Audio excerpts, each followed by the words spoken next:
Hi all, welcome to day 6 of a lead course series. Previous video में मैंने आपसे question पूछा था कि अगर इनवैलिड ट्वीट्स आपको पता करने हैं, उसके लिए तो आपने लगा दिया ग्रेटर देन 15।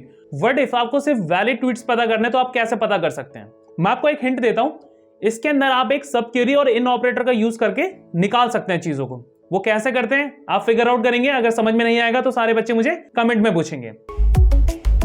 आज का क्वेश्चन है हमारा, replace employee ID with the unique identifier. यहां पे हमारे पास दो टेबल है, पहला टेबल है एम्प्लॉयज का, दूसरा टेबल है एम्प्लॉय यूनिक का। ओके, क्वेश्चन क्या कहता है? क्वेश्चन कहता है कि write a solution to show the unique ID of each user, यानी कि हर यूजर की यूनिक आईडी पता करनी है। यानी कि अगर कोई विशु नाम का बंदा है तो उसकी यूनिक आईडी क्या है, रमेश नाम का बंदा है उसकी यूनिक आईडी क्या है, और ऐसे different criterias. Now what if कि एक यूजर है उसके पास कोई यूनिक आईडी नहीं है। If a user does not have a unique ID, replace just show null, यानी कि जहां पे भी कोई यूनिक आईडी नहीं है वहां पे क्या दिखाना है हमें? नल दिखाना है हमें। क्लियर है सबको? चलिए अब इसका इनपुट समझते हैं टेबल का क्या क्या है। सबसे पहला टेबल है जो कि एम्प्लॉयज टेबल है, उसमें क्या क्या दे रखा है हमारे पास? एक आईडी है और एक नेम है। यानी कि एलिस नाम को एक आईडी है, बॉब को 7, मेयर को 11, विंस्टन को 90 और जोनाथन को 3। अगर किसी ने स्ट्रेंजर थिंग देखी है तो जोनाथन याद आ गया होगा आप सबको। चलिए दूसरा टेबल क्या है? Employee unique. अब एम्प्लॉय यूनिक में क्या दे रखा है हमें? यूनिक आईडी दे रखी है 1 2 3 राइट हैंड साइड पे, और एक आईडी दे रखा है। अब ये आईडी क्या है? जो एम्प्लॉय यूनिक के अंदर आईडी वो क्या है? वो एक्चुअली एम्प्लॉयज टेबल की ही आईडी है। अगर आप देखेंगे 3 1, तो यानी कि 3 की यूनिक आईडी क्या है? 1 है। और 3 का क्या नाम है? 3 का नाम ऊपर आके हमें देखने को पता चलता है कि जोनाथन। यानी कि ये कुछ इस तरीके से हायरार्की बन रही है कि जोनाथन, उसको कितना दे रखा है? 3 नंबर दे रखा है। उस 3 नंबर को एक नंबर की यूनिक आइडेंटिटी दे रखी है। यानी कि जो जोनाथन की यूनिक आईडी वो कितनी बनी है? वो बन रही है 1। ठीक है, कुछ इस तरीके से बनेगा जोनाथन 3 1, j = 3 = 1। अगर j बराबर 3 है और 3 बराबर 1 है तो j बराबर 1 के हो जाएगा, यानी कि जोनाथन की यूनिक आईडी 1 बन जाएगी। होप ये आपको थोड़ा क्लियर हुआ होगा। ठीक है, क्वेश्चन आपको समझ में आ गया कि यूनिक आईडी हमें पता करनी है और जिनकी यूनिक आईडी नहीं है उनको मुझे नल लेकर आना है। आउटपुट देख लेते हैं। ओके, हमारे पास नेम एलिस है। एलिस का नल क्यों आया देखते हैं। एलिस की आईडी 1 है। क्या 1 की कोई यूनिक आईडी दे रखी है? 3 11 90? नहीं, हमें सिर्फ 3 11 और 90 जो आईडी है बंदों की, सिर्फ उनके बारे में कोई ना कोई डिटेल है हमारे पास, ये यूनिक आईडी है।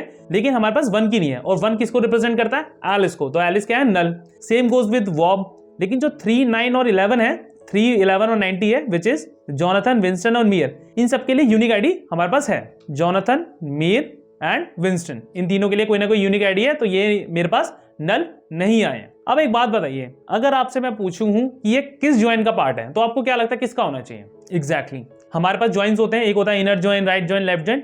ये काम होता है हमारा लेफ्ट ज्वाइन का। लेफ्ट ज्वाइन में क्या होता है? हमारे पास दो टेबल होते हैं, टेबल 1 और टेबल 2। टेबल 1 क्या होता है? अगर मैं लेफ्ट ज्वाइन बात करूं तो टेबल 1 मेरा प्राइमरी होता है। इसमें क्या होता है? सारी रोज आती है प्राइमरी की, और टेबल 2 की सिर्फ वही आती है जो मैच्ड होती हैं। ठीक है, फॉर एग्जांपल अगर सिंपल सा एग्जांपल लेता हूं, मैं एक टेबल बनाता हूं, टेबल 1 टेबल 2। यहां पे मेरे पास 1 2 मैच हो गया, लेकिन इसके अंदर क्या है? बहुत सारे डेटा, 1 2 3 4 तक डेटा है, लेकिन टेबल 2 के अंदर सिर्फ 1 और 2 है। तो अगर मैं आउटपुट टेबल लेकर आऊं, एक आउटपुट बनाऊं, तो वो क्या बनेगा? 1 1 2 2 3 4, और यहां पे बनेगा नल और नल। क्यों बनेगा नल और नल? क्योंकि T2 में वो वैल्यू नहीं है, बट हमारे पास T1 के अंदर वो वैल्यू थी, इसलिए वहां पे वो नल बन जाएगा। सेम इसी लॉजिक पे हमें ये वाला क्वेश्चन भी सॉल्व करना है। क्लियर है? क्वेश्चन लिखते हैं और इसको सॉल्व करते हैं। आउटपुट आईडी पे चलते हैं सीधा। Select unique ID comma name from employees table E1। मैं एलियासिंग कर रहा हूं, एलियासिंग आपको पता ही होगा क्या होता है। फॉर एग्जांपल किसी का नाम अगर अजय है और घर में उसको अक्कू कहते हैं, तो अक्कू उसके लिए एलियासिंग हो गया। Same goes with our table name as well. यहां पे आप ज्वाइन लगाते हैं, लेफ्ट ज्वाइन एम्प्लॉय यूनिक, ये वाले टेबल का। ऑन कंडीशन क्यों देते हैं? ताकि दोनों टेबल्स के बीच में की कॉलम पता चले। जाहिर सी बात है, अगर मैं दो एंड पॉइंट्स पे अगर एक ब्रिज बनाऊंगा तो मुझे दो एंड पॉइंट पता भी तो होने चाहिए ना। अगर रिवर के साइड और रिवर के साइड अगर ब्रिज बना रहा हूं तो दो एंड पॉइंट्स मुझे पता होने चाहिए। Same goes with our table name in left join. तो लेफ्ट ज्वाइन में क्या होना चाहिए? मेरे को दो की कॉलम्स पता होने चाहिए, यानी कि दो कॉमन कॉलम पता होने चाहिए। तो ऑन लगाएंगे इसमें, ये हो गया मेरा E2 on E1.id equals to E2.id। यही तो हो रहा है ना, एलिस की आईडी 1 है और 1 को ही फिर इसी टेबल के अंदर रेफर किया गया है, या फिर विंस्टन की आईडी 90 है और 90 को फिर इसी के अंदर रेफर किया गया और उसको क्या दिया गया? Unique ID which is 3। बस वही यहां पे करना है हमें। Select unique ID name from employees 1 left join. अब इसको रन कर देंगे, लेट्स सी। अगर कोई एरर आएगा तो सॉर्ट करेंगे, अदरवाइज सबमिट कर देंगे।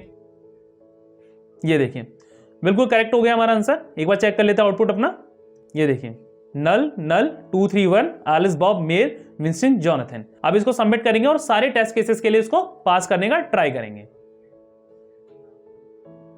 ये देखिए हमारा टेस्ट के सारे पासेस हो गए और हमारे कितना 1024 मिली सेकेंड्स का टाइम लिया, which is a good timing. Clear है सबको? होप ये क्वेश्चन और लेट जॉइन का कॉन्सेप्ट आपको थोड़ा अच्छे से समझ में आ गया होगा। अगर समझ में नहीं आया तो आप सब मुझे कमेंट करेंगे, मैं आपको हेल्प कर दूंगा। मिलते हैं लीड कोड के नेक्स्ट क्वेश्चन में।